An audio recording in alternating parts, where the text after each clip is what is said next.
আজকের কাহিনী দেখলে চোখ, কপাল, মাথা সব একজাস্ট হয়ে যাবে। শুধু ভিডিওটি কন্টিনিউ করতে থাকুন। শফিকের কার্যকলাপগুলো। পল্লিগ্রাম টিভির জনপ্রিয় অভিনেতা শফিক গ্রেপ্তার।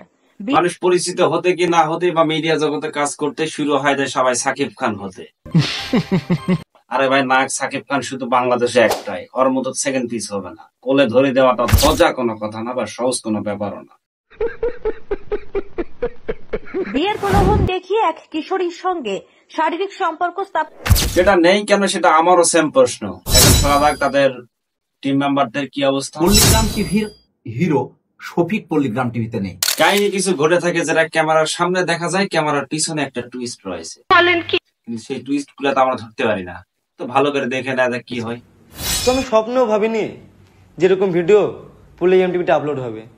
শফিককে বাদ দিয়ে দিলে একটা জগৎ চলবে কিভাবে?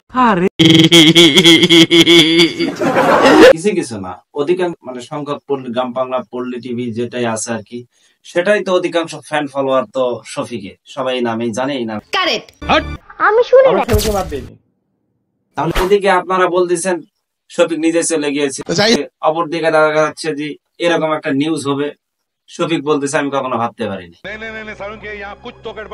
আসলে কার ভিতর কলহদ্বন্দ্ব রয়েছে ভিডিওটি না দেখা পর্যন্ত বোঝাই যাবে না। তো পুরোপুরিটা কন্টিনিউ করবে। তাহলে ঘটনাটা কি? শফিক নিজেই পল্লিগ্রাম টিভি চলে গেছে। যদি কিছু করে থাকে অবশ্যই আপনাকে প্রমাণ দিতে হবে, টুইস্ট দেখাতে হবে, তাছাড়া তার জনগণ বিশ্বাস করবে না। ঠিক বলে। কি করেনি সেটা বলে।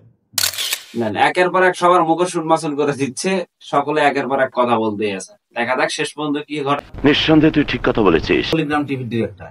আচ্ছা ডিরেক্টর বাবু, আপনি কিছু একটু বলেন যাতে করে মনটা সান্ত্বনা পাই। আসলে সত্য ঘটনাটা কোনটা?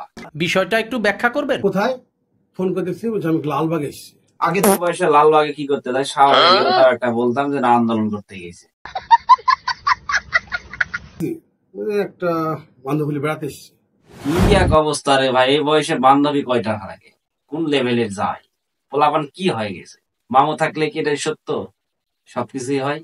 আমি বলুম না, আমার শরম করে। বর্তমানে ওই 16-17 বয়সের আগাম গুগাম, এটা কেমনে কি? নোংরামিরা দেখছোটা কি? আর তুমি তো নিজে মুখে বললা যে আমার বয়স 16। সেটা তারাও বললো, তুমিও বললা। দেখা যাক কি ঘটনা পরবর্তী হয়। আরো বাতিজা, তোমার সন্দেহ আমি দূর করে দিতাছি। 13 বছর বয়স থেকে ওই কালচার, এরকম কালচার ছিল। অল্প বয়সে কেমনে কি করতে পারে বিষয়টা তো আসলে মাথায় আসে না। কারণ একটা ঘটনা ঘটাতে গেলে একটা নির্ধারিত বয়স স্কেল থাকে, যেটা ছাড়া তো বাংলাদেশকে তথা কোনো জায়গায় এলাও না। সেটা কিভাবে পসিবল? জানি যে 18 বছর না হলে কোন ছেলে মেয়েকে হোটেলে জায়গা দেয় না।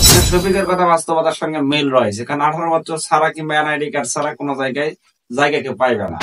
যদি সেরকমটাই ঘটনা ঘটে তাহলে 16-17 বছরের শফিক কিভাবে বান্ধবী নিয়ে ঘরে নেশা পান করে, যদি নেশা পান করে কিনা সেটা দেখা যাচ্ছে না, কারণ মিডিয়া জগতে যারা কাজ করে তাদের তো বলা যায় না কার কি কত রকম স্বভাব।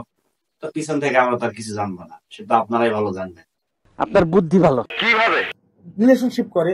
রিলেশনশিপটাই বয়সে একটা থাকার স্বাভাবিক ব্যাপার, কারণ বয়সটা যেহেতু আবেগের, এখনো বিবেকের বয়স আসে না, এটা ঠিক আছে। যে আমি নাকি মদ খেয়ে রাস্তায় পড়ে থাকি, মেয়েদেরকে নিয়ে ঘুরতে যাই, হোটেলে থাকি। তাহলে সত্যটা কোনটা? তারা বলতেছে একটা, তুমি বলতেছো আরেকটা। এর সত্যটা উন্মোচন করার জন্য আজকের পুরো ভিডিও।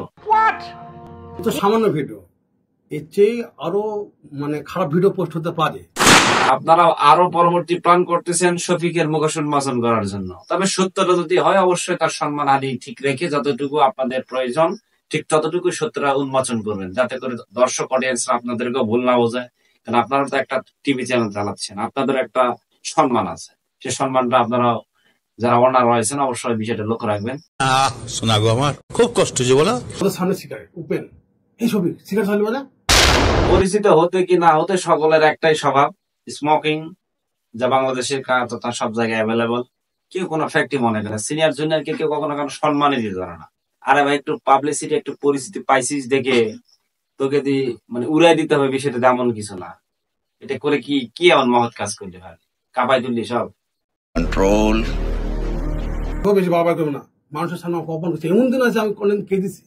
সেটা ঠিক আছে, সেটা আপনাদের কার্যক্রম বা করণীয় ছিল। স্টুডিওতে বসে হোক বা আপনাদের অফিস যেখানে রয়েছে সেখানে বসে তাদেরকে সেভাবে বলা যায়।